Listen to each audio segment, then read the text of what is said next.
ये कहानी है एक छोटे से गांव रामगढ़ की, जहां सूरज अपनी माँ यशोदा देवी के साथ रहता था। एक शाम सूरज अपने छोटे से घर के बाहर बैठा हुआ था। तभी उसकी माँ उसके पास आई और अपने बेटे को उदास देख उससे बोली, सूरज बेटा, क्या हुआ? आज फिर खेत में बहुत देर तक काम कर लिया? तू बहुत थका हुआ लग रहा है। तबीयत तो ठीक है ना बेटा तेरी? नहीं माँ, मैं ठीक हूँ। बस यूं ही बाहर बैठा कुछ सोच रहा था। आज आसमान बहुत शांत लग रहा है। क्या सोच रहा था बेटा? मैं काफी देर से देख रही थी, काफी गुमसुम सा है। आखिर बात क्या है? माँ, मैं सोच रहा था कि लोग अमीर कैसे बनते हैं। क्या सिर्फ उनकी अच्छी किस्मत ही उन्हें अमीर बनाती है? अरे नहीं मेरे नादान बेटे, ऐसा नहीं है। कुछ लोग किस्मत से अमीर होते हैं, लेकिन ज्यादातर लोग मेहनत से अमीर बनते हैं। मेहनत ही असली ताकत है बेटा। हाँ माँ, तुमने सही कहा, लेकिन मुझे लगता है कि बुद्धि भी बहुत बड़ी ताकत होती है, जो एक इंसान को सफल बनाने में मदद करती है। तेरी बातें कभी कभी बहुत बड़े लगती हैं। चल अब बातें बहुत हुई, खाना तैयार है, चलकर खा ले। ठीक है माँ, तुम खाना लगाओ, मैं आता हूँ। सूरज खाना खाने बैठा ही था। तभी अचानक दरवाजे पर किसी ने दस्तक दी। अरे इस वक्त कौन आया होगा? सूरज, जाकर देख तो कौन है। भिक्षाम देही, क्या इस थके हारे और प्यास से तड़पते हुए राही को तुम्हारे घर से थोड़ा सा शीतल जल और कुछ खाने को मिल सकता है? प्रणाम महात्मा जी, आपका मेरे इस गरीब द्वार पर पधारना मेरा परम सौभाग्य है। कहिए, मैं किस तरह आपका सेवा कर सकता हूँ? बेटा, मैं बहुत दूर से मीलों का कठिन सफर तय करके आ रहा हूँ। भूख और तेज प्यास के कारण मेरे प्राण अब सूखते जा रहे हैं। हाँ हाँ महात्मा जी, आइए अंदर चलिए। आपको भोजन कराना मेरे लिए सौभाग्य की बात है। अरे माँ, जल्दी से साधु महाराज के लिए भोजन लगा दो। बाबा काफी कमजोर हो चुके हैं। अगर जल्द इनकी भूख प्यास ना मिटाई तो बाबा बीमार पड़ जाएंगे। सूरज की माँ साधु बाबा को भोजन कराती है। भोजन करने के बाद साधु बाबा बोलते हैं, आहा, तुम्हारे स्वादिष्ट भोजन ने मेरे आत्मा को तृप्त कर दिया बेटा। कई दिनों बाद आज मुझे पेट भर भोजन मिला है। ये तो मेरा सौभाग्य है बाबा कि मेरे घर का थोड़ा सा भोजन आपके किसी काम आ सका। आपकी संतुष्टि देखकर मुझे बहुत सुकून मिला। तुम्हारी इस निस्वार्थ सेवा और सच्ची भावना से मैं बहुत प्रसन्न हूँ बेटा, और इसके बदले मैं तुम्हें कुछ देना चाहता हूँ। बोलो बेटा, तुम्हें क्या चाहिए? महात्मा जी, मेरे पास जो भी रूखा सूखा था मैंने वही श्रद्धा से दिया। मुझे इसके बदले में आपसे किसी भी तरह के इनाम या वरदान की कोई लालसा नहीं है। आप कृपया हमें आशीर्वाद दें कि आगे ऐसे ही खुश रहें और जीवन में कभी कोई कठिनाई ना आए। वाह बेटा, तुम्हारा दिल दरिया और मन सुंदर है। तुम्हें कोई लालच नहीं। लेकिन मेरे भोले पुत्र, मैं कोई साधारण साधु नहीं हूँ। तुम्हारी इस करुणा के बदले तुम्हें 2 विचित्र और शक्तिशाली वरदान देना चाहता हूँ। देखो बेटा, अगर तुम्हारे मन में मेरे लिए थोड़ा भी प्यार है तो तुम्हें ये वरदान स्वीकार करना ही होगा। महात्मा जी, आपने तो मुझे एक दुविधा में डाल दिया है। मेरे घर की जरूरतें तो बहुत हैं, लेकिन मैं फिर भी अपनी बुद्धि का प्रयोग करना चाहूंगा। बोलो बेटा, तुम्हारी इच्छा क्या है?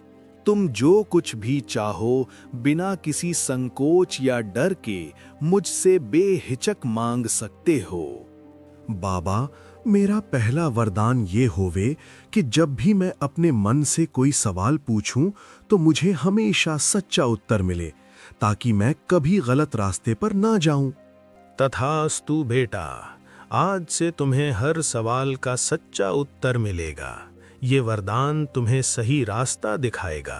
अब अपना दूसरा वरदान भी बताओ। बाबा, मेरा दूसरा वरदान ये है कि जब भी कोई बड़ी समस्या आए तो मैं तुरंत उसका सबसे अच्छा उपाय सोच सकूं, ताकि बाबा मैं दूसरों की भी मदद कर सकूं। तथास्तु बेटा, आज से तुम्हें अद्भुत बुद्धि का वरदान मिला है।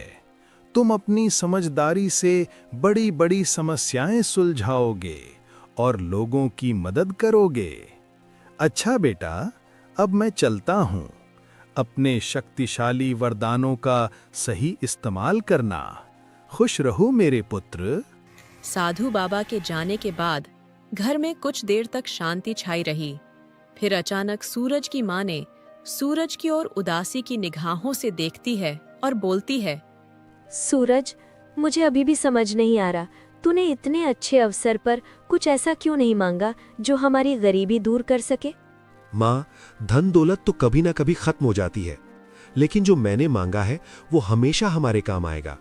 मुझे कुछ ऐसा चाहिए था जो कभी खत्म ना हो। लेकिन बेटा, धन से बहुत सारी मुश्किलें दूर हो जाती हैं। हम आराम से रह सकते थे। तुझे भी जीवन में इतनी मेहनत नहीं करनी पड़ती। तूने इतना बड़ा मौका क्यों जाने दिया?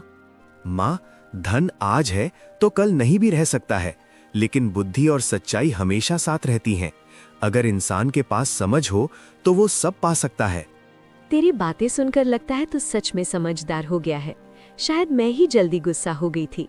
मुझे तेरी सोच पर भरोसा करना चाहिए। देखते हैं तेरे ये वरदान क्या करिश्मा दिखाते हैं।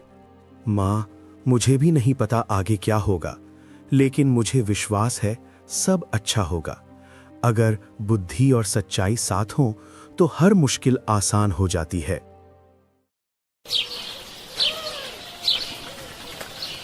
अगली सुबह सूरज गांव के रास्ते से गुजर रहा था। तभी उसने देखा कि एक बूढ़ा किसान पैर के नीचे बहुत चिंतित बैठा है। वो उसके पास गया और बोला, काका, आप यहाँ इतने उदास क्यों बैठे हैं? आपके चेहरे से लग रहा है कोई बड़ी परेशानी है। अगर आप चाहें तो मुझे बता सकते हैं, शायद मैं आपकी कुछ मदद कर सकूं। बेटा, मैं बहुत दुखी हूँ। आज सुबह मेरे दोनों बैल अचानक गायब हो गए। उनके बिना मैं खेत कैसे जोतूंगा?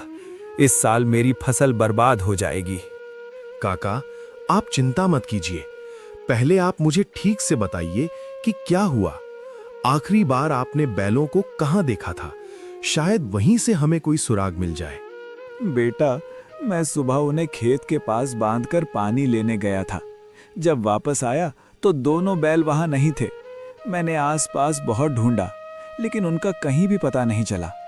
मुझे लगता है अब मुझे अपना वरदान आजमाना चाहिए। शायद इससे काका की मदद हो जाए। अगर वरदान काम कर गए तो समस्या हल हो सकती है। मुझे ध्यान से सोचकर सवाल करना होगा। सूरज मन ही मन सवाल करता है और बाबा का वो पहला दिव्य वरदान अपना चमत्कार दिखा देता है। काका, अब मुझे कुछ समझ आ रहा है। आपके बैल चोरी नहीं हुए हैं। वे खुद ही चलते चलते जंगल की तरफ निकल गए हैं और नदी के किनारे घास खा रहे हैं। तुम्हें ये सब कैसे पता चला बेटा? मैं तो सुबह से उन्हें ढूंढते ढूंढते थक गया। अगर सच में वो वहां मिल गए तो मेरी बहुत बड़ी चिंता दूर हो जाएगी। उस बूढ़े किसान को चिंता में देख दो।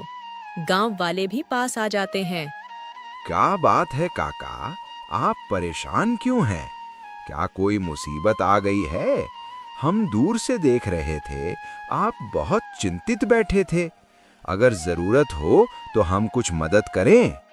बेटा, सुबह मेरे बैल खो गए थे, इसलिए मैं इतना परेशान था। लेकिन सूरज कह रहा है कि वो नदी किनारे चल रहे हैं। सूरज, तुम्हें इतना भरोसा कैसे है? तुमने तो बैलों को देखा भी नहीं, फिर भी तुम इतनी निश्चित बात कर रहे हो। ये सच में अजीब लगता है। कभी कभी ध्यान से सोचने पर रास्ता मिल जाता है। हमें घबराने के बजाय समझदारी से काम लेना चाहिए। अगर हम मिलकर ढूंढेंगे तो वो जरूर मिल जाएंगे। चलो, हम सब नदी की तरफ चलते हैं। सूरज उन काका और गांव वालों को लेकर नदी किनारे पहुंचा तो उन्होंने देखा कि सच में दोनों बैल वहीं थे। अरे, वो रहे मेरे बैल सूरज। तुम्हारी बात बिल्कुल सच निकली। मैं तो इनके मिलने की उम्मीद ही छोड़ चुका था, लेकिन तुमने आज मेरी बहुत बड़ी मदद की। सूरज, तुमने सही कहा था। विपत्ति में हमें घबराने की बजाय समझदारी से काम लेना चाहिए। और आज तुमने ये साबित कर दिया कि तुम बहुत समझदार हो। बेटा सूरज, आज तुमने मेरा बड़ा नुकसान होने से बचा लिया। अगर मेरे बैल नहीं मिलते तो मेरी खेती बर्बाद हो जाती। मैं तुम्हारा ये उपकार कभी नहीं भूलूंगा। भगवान तुम्हें हमेशा खुश रखे बेटा। काका, मैंने तो आपकी बस मदद करने की कोशिश की है। अगर हम एक दूसरे का साथ दें तो कोई भी समस्या बड़ी नहीं लगती। यही असली खुशी होती है। कुछ दिनों बाद उस राज्य के राजा महाराज चंद्रवीर सिंह पर एक भारी विपदा आन पड़ी। महाराज, महाराज, अनर्थ हो गया महाराज। महल के राजकोष से आपके पिता सुरेंद्र सिंह जी की सोने की मूर्ति चोरी हो गई महाराज। क्या सैनिक, ये क्या कह रहे हो? ये कैसे हो सकता है? इतनी कड़ी सुरक्षा के बावजूद राजकोष में चोरी? नहीं नहीं नहीं, ये सच नहीं हो सकता। महाराज, ये सच है। हमने पूरे महल की जांच करवाई, लेकिन अभी तक कोई सुराग नहीं मिला। सैनिकों ने हर जगह खोजबीन की है, फिर भी मूर्ति का पता नहीं चल पाया। ये तो बहुत बड़ी समस्या है मंत्री जी। अगर महल का राजकोष ही सुरक्षित नहीं रहा तो राज्य की सुरक्षा पर भी सवाल उठेंगे। हमें जल्द से जल्द चोर को पकड़ना होगा। महाराज, आपकी आज्ञा हो तो हम पूरे राज्य में घोषणा कर दें, जो भी मूर्ति वापस लाएगा और चोर को पकड़ेगा उसे बड़ा इनाम दिया जाएगा। हाँ, यही सही उपाय है। तुरंत पूरे राज्य में ये घोषणा कर दो, मुझे किसी भी कीमत पर अपने पिता की आखिरी निशानी वापस चाहिए। पूरे गांव में चर्चा शुरू हो जाती है। चारों तरफ गांव के लोग बातें बनाने लगते हैं। क्या तुमने खबर सुनी? राजमहल से एक बेशकीमती सोने की मूर्ति चोरी हो गई है। राजा ने पूरे राज्य में घोषणा करा दी है, जो चोर को पकड़ेगा उसे बड़ा इनाम मिलेगा। हाँ भाई, लेकिन चोर को पकड़ना आसान नहीं है। अगर चोर इतना चालाक है कि महल से चोरी कर सकता है तो उस तक पहुंचना मुश्किल होगा। सूरज भी वहीं खड़ा होकर गांव वालों की सारी बात सुन रहा होता है। तभी वह सोचता है कि उसके पास बुद्धि इस्तेमाल करने का वरदान मिला है। अगर वह चाहे तो महाराज की मदद कर सकता है। अगर कोई कोशिश ही ना करे तो समस्या कभी हल नहीं होगी। चोर को पकड़ना मुश्किल है, लेकिन नामुमकिन नहीं। सूरज, ये बहुत खतरनाक काम है। तुम्हारा ये उत्साह जायज है, लेकिन महल के बड़े बड़े लोग भी चोर को नहीं पकड़ पाए। अगर ऐसी बात है तो मैं उस चोर को बेनकाब करूंगा। मेरे पास 2 खास वरदान हैं। मुझे यकीन है कि मैं सच्चाई तक पहुंच जाऊंगा। अगर कोशिश सच्ची हो तो रास्ता खुद मिल जाता है। सूरज ने निश्चय कर लिया कि वह राजमहल जाकर राजा की मदद करेगा। शाम को सूरज घर लौटा तो उसकी माँ ने देखा कि वह किसी गहरी सोच में है। सूरज, आज तो कुछ ज्यादा ही चुप लग रहा है। मैं जब भी तुमसे बात करना चाहती हूँ तुम किसी बात में उलझे रहते हो। आखिर क्या हुआ बेटा? तुम किस सोच में डूबे हो? क्या तेरे मन में कोई चिंता है? मुझे बता बेटा, क्या बात है? तेरी माँ सब समझ सकती है। एक बार बताकर देख तो सही। मैं हमेशा तेरे साथ खड़ी रहूंगी, चाहे भले ही दुनिया इधर से उधर हो जाए। माँ, आज गांव में एक बड़ी खबर फैली है। राजा के महल से बेशकीमती मूर्ति चोरी हो गई है। माँ, मुझे लगता है कि मैं ये रहस्य सुलझा सकता हूँ। क्या कहा तूने? तू महल जाने की सोच रहा है? बेटा, ये काम बहुत खतरनाक है। हमें राजमहल के मामले में पड़ने की कोई जरूरत नहीं। माँ, मुझे अपने वरदानों पर भरोसा है। साधु बाबा ने जो शक्ति दी है उससे मैं सच्चाई पता कर सकता हूँ, और माँ, शायद मैं महाराज की कुछ मदद कर सकूं। बेटा, सत्य होना अच्छी बात है, लेकिन दुनिया हमेशा सीधी नहीं होती। कभी कभी सच्चाई बताने वाले को भी मुश्किलें झेलनी पड़ती हैं। इसलिए मुझे तेरी चिंता हो रही है। माँ, अगर हम डरकर पीछे हट जाएं तो बुराई हमेशा जीतती रहेगी। अगर मैं सच जान सकता हूँ लेकिन फिर भी चुप रहूं तो ये गलत होगा ना माँ? आखिर तुम ही तो मुझे बचपन से सिखाती आई हो कि सूरज बेटा, हमेशा सच्चाई के साथ रहना और न्याय के लिए किसी से भी लड़ जाना। फिर आज आपको क्या हो गया है? क्यों नहीं जाने दे रही हो? अगर मेरी वजह से राज्य महल का भला हो जाए तो इसमें बुराई क्या है? यशोदा थोड़ी देर शांत रहती है। वह अपने बेटे को सत्य की राह पर चलते देख काफी खुश होती है, लेकिन उसे एक चिंता भी सता रही थी कि इसके बीच उसे कुछ हो ना जाए। तेरी बात में सच्चाई है बेटा, मैं जानती हूँ तू हमेशा सही रास्ता चुनेगा, लेकिन वादा कर कि तू सावधानी से काम करेगा और कोई मुसीबत मोल नहीं लेगा। माँ, मैं आपसे वादा करता हूँ, मैं हर कदम बहुत सोच समझ कर उठाऊंगा और अपने वरदानों का इस्तेमाल सिर्फ भलाई के लिए करूंगा। मुझे तुम पर हमेशा भरोसा रहेगा बेटा। तेरा दिल साफ है और सोच भी अच्छी है। भगवान तुझे हमेशा सही रास्ता दिखाए और तेरी रक्षा करे। मेरा आशीर्वाद हमेशा तुम्हारे साथ है। अपना ख्याल रखना बेटा।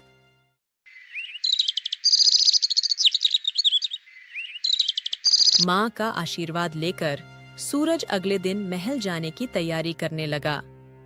वो लंबा सफर तय करके राजमहल पहुंचा, लेकिन जैसे ही वो द्वार पर आया तो सैनिक ने उसे दरबार पे ही रोक दिया। अरे अरे ठहरो, कौन हो तुम? ये आम लोगों के आने की जगह नहीं है। तुम्हें किससे मिलना है? द्वारपाल जी, मुझे महाराज चंद्रवीर सिंह से मिलना है। मैं उनकी सहायता करने आया हूँ। नहीं नहीं, तुम अभी महाराज से नहीं मिल सकते। महाराज अभी बहुत चिंतित हैं। उनके राजकोष से चोरी हुई है। वो अभी महल के सभी वरिष्ठ जनों से बात कर रहे हैं। मुझे महाराज से उसी बारे में बात करनी है। मैं वो बेशकीमती मूर्ति ढूंढ सकता हूँ। मेरे पास कुछ दिव्य वरदान हैं जिनसे तुरंत चोर पकड़ा जाएगा। क्या तुम्हारे पास दिव्य शक्ति है? रुको रुको, तुम यहीं रुको, मैं अभी महाराज को ये खबर देकर आता हूँ। तुम यहाँ से जाना मत। महाराज, द्वार पर एक व्यक्ति आया है। उसका कहना है कि वो चोरी हुई मूर्ति को ढूंढ सकता है। उसके पास दिव्य वरदान है। क्या दिव्य वरदान? अरे मूर्ख, तो खाली क्यों आ गए? अभी के अभी उसे भीतर लेकर आओ। जाओ, जल्दी करो। सैनिक फटाक से बाहर जाता है और सूरज को दरबार में प्रस्तुत करता है। महाराज सूरज को देखकर उससे कहते हैं, अच्छा, तो वो तुम हो दिव्य वरदानी। कौन हो तुम और कहां से आए हो? प्रणाम महाराज, मेरा नाम सूरज है और मैं रामगढ़ गांव से आया हूँ। महाराज, मैं उस मूर्ति को वापस लाने में आपकी मदद कर सकता हूँ। क्या तुम्हें पता है ये कितना बड़ा मामला है? अगर तुम असफल हुए तो समय बर्बाद होगा। मुझे यकीन दिलाओ कि तुम ये कर पाओगे। महाराज, मैं जानता हूँ यह आसान काम नहीं है, लेकिन मैं पूरी कोशिश करना चाहता हूँ। कभी कभी छोटी सी चींटी भी हाथी को मात दे देती है। बस मुझे एक अवसर दीजिए महाराज, मैं यकीन दिलाता हूँ कि आपको निराश नहीं करूंगा। बस एक मौका। महाराज, मुझे लगता है ये हमें बेवकूफ बना रहा है। हमें इसकी कोई बात नहीं माननी चाहिए। ये ढोंगी लग रहा है। इसका मकसद है आपको बेवकूफ बनाकर कोई बड़ा हाथ मारने का।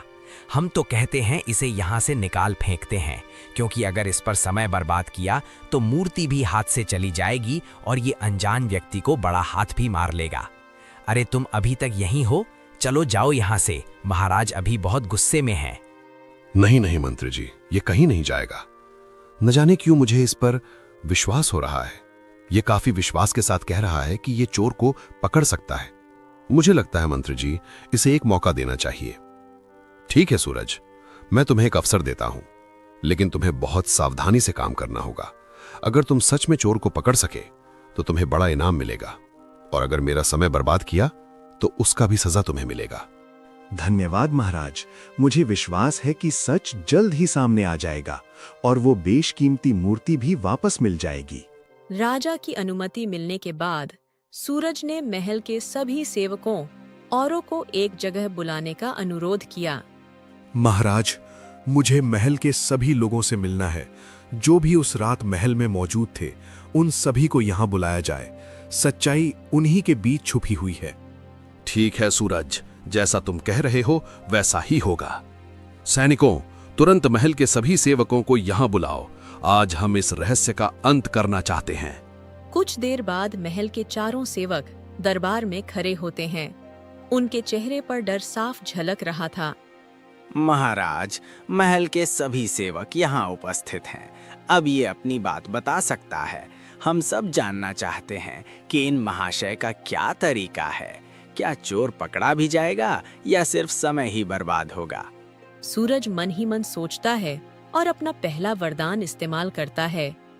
मुझे सच्चाई जाननी है। मूर्ति आखिर किसने चुराया है? हे जादुई वरदान, मुझे जवाब दो। सूरज सभी लोगों को ध्यान से देखता है और उसे उसके सवाल का जवाब मिल जाता है। महाराज, मुझे अभी पूरा सच तो नहीं मिला, लेकिन मुझे यकीन है कि चोर महल के ही लोगों में से है। इस रहस्य को सुलझाने के लिए मुझे एक और कदम उठाना होगा, तभी असली चोर सामने आएगा। अगर चोर सच में महल के अंदर का है तो ये बहुत गंभीर बात है। हमें बहुत सावधानी से आगे बढ़ना होगा। सूरज, अब तुम्हारी अगली योजना क्या है? सूरज अब अपने दूसरे वरदान की मदद से एक चतुर योजना बनाने लगता है। अब समय आ गया है अपने दूसरे वरदान का उपयोग करने का। मुझे ऐसी योजना सोचनी होगी जिससे चोर खुद सामने आ जाए। ऐ जादुई वरदान, अपना चमत्कार दिखाओ।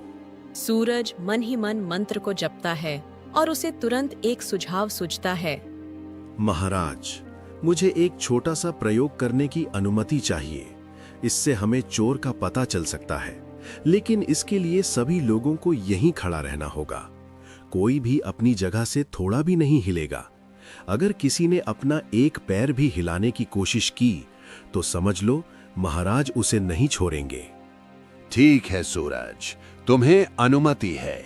अगर इससे चोर पकड़ में आता है तो बहुत अच्छा होगा।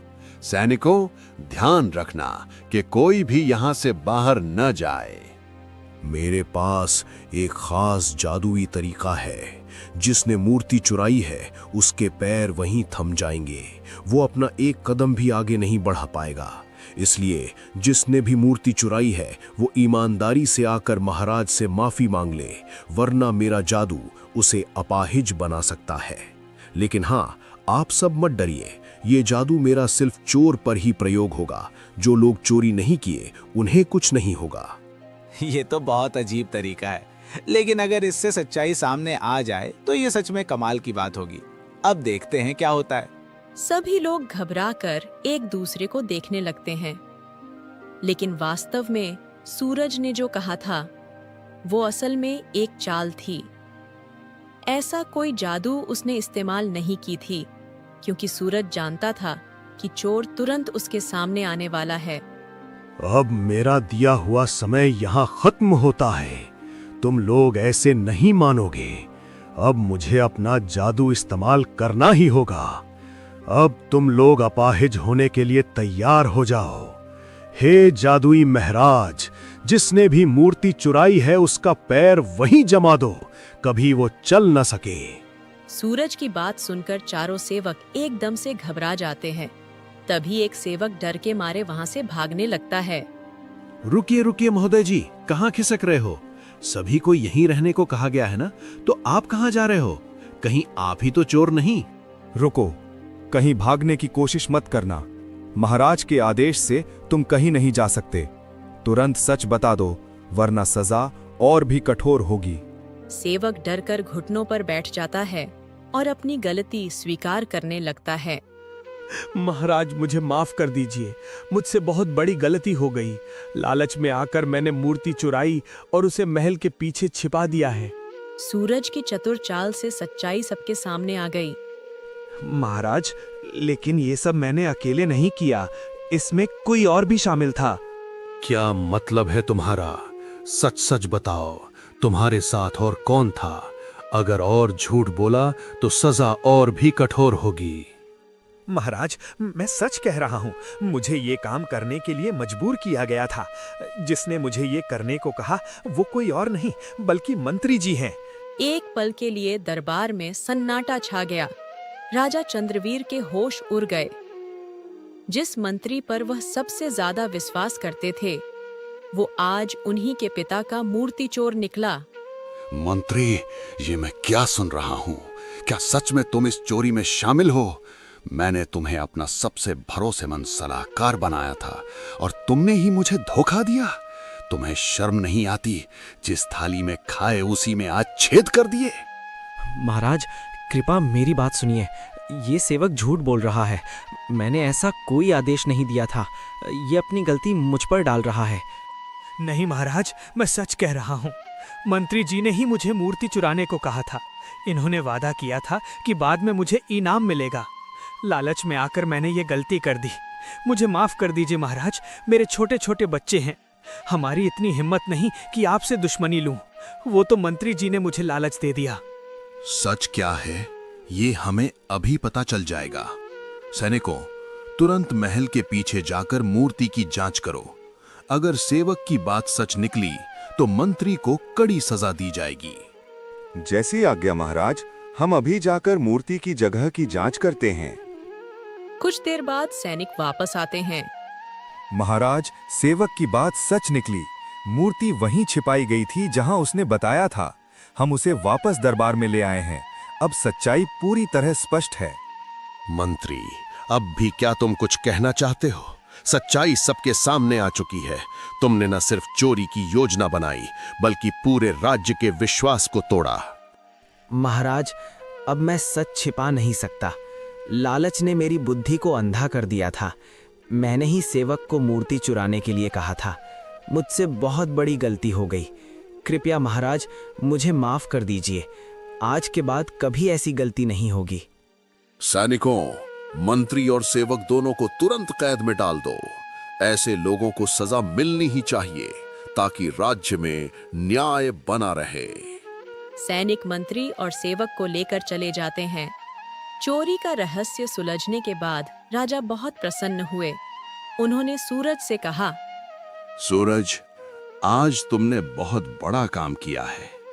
तुम्हारी बुद्धि और साहस से सच्चाई सामने आई। अगर तुम ना होते तो ये रहस्य कभी नहीं सुलझता। पूरा राज्य तुम्हारा आभारी है। महाराज, मैंने तो सिर्फ अपना कर्तव्य निभाया है। सच्चाई को सामने लाना जरूरी था। अगर हम अन्याय को चुपचाप सह लें तो बुराई और बढ़ जाती है। तुम्हारी बात बिल्कुल सही है सूरज। मैं तुम्हें इस बहादुरी और समझदारी के लिए इनाम देना चाहता हूं। आज से तुम राज्य के सम्मानित नागरिक हो। सैनिक राजकोष से कुछ सोने के सिक्के लाते हैं। ये लो सूरज, ये तुम्हारी बुद्धिमानी और साहस का पुरस्कार है। और साथ ही आज से तुम हमारे मंत्री का पद संभालोगे। तभी सैनिक दरबार में सूरज की मां को लेकर आते हैं। महाराज, ये सूरज की मां है। इन्हें खबर मिली कि इनका बेटा दरबार में है, इसलिए ये उससे मिलने आई हैं। सूरज बेटा, मुझे तुझ पर बहुत गर्व है। मैंने कभी नहीं सोचा था कि तू इतना बड़ा काम करेगा। आज पूरे दरबार के सामने तेरी प्रशंसा हो रही है। एक माँ के लिए इससे बड़ी खुशी और क्या होगी। माँ, अगर आपने मुझे सच्चाई का रास्ता ना सिखाया होता तो शायद मैं इतना साहस नहीं कर पाता। आपने हमेशा मुझे सही और गलत का फर्क बताया। आज मैं जो भी हूँ आपकी वजह से हूँ। बेटा, मुझे सिर्फ यही डर था कि कहीं तुझे इस रास्ते में कोई नुकसान न हो, लेकिन आज मुझे समझ आया कि सच्चाई का साथ देने वाला कभी हारता नहीं। माताजी, आपने सच में एक अद्भुत पुत्र को जन्म दिया है। सूरज की बुद्धि और ईमानदारी पूरे राज्य के लिए उदाहरण है। ऐसे व्यक्ति बहुत कम होते हैं। आज हमें इस पर गर्व है। महाराज, ये सब भगवान की कृपा है।